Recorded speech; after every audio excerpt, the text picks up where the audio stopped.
mis on sinu spordipraktikas treenerina kogemus, et missugused on need kõige levinumad traumad ja mis võib olla nende tekkepõhjus? Eks põhiline tekkepõhjus on seesama treeningu ja puhkuse vahekord. Ilmselt enamus neid vigastusi on seotud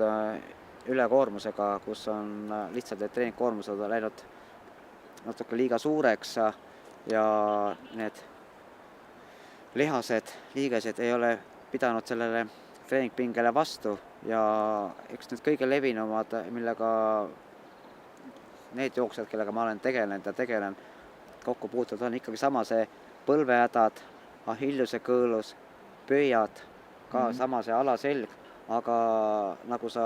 ise ütlesid ja see igapäevane praktika on näidanud, et täpselt, et kui lihased on pinges, siis sealt tekivad pinged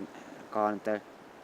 kinnituskohtadele ja sealt edasi juba liigeste juurde ja sealt need hädad hakkavad, et eelkõige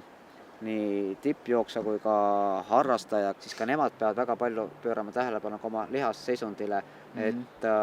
seal ei tekiks neid pingeid ja kindlasti see vale jooksutehnika, kui me jooksime liiga pöia peal, kogu aeg on säärelihased pinges, siis sealt tekivadki alaesemetesse need vigastused. Aga missugune on see häda, kui ma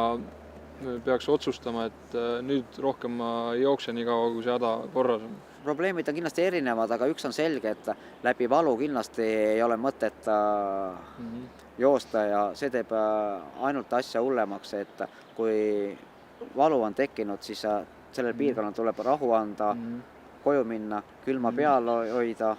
ja kui seal paari päeva pärast ikkagi see valu ei ole mööda läinud, siis kindlasti on õigema arsti poole pöörduda ja spetsialistidega arutada, et millest on see põhilisi, on ikkagi jah, need ülekoormusega seotud probleemid, et kui me oleme liiga intensiivselt järsku koormusi tõstnud või liiga palju jooksnud järjest, et siis need hädad tekivad, et ikkagi järjepidevust tuleb vaadata ja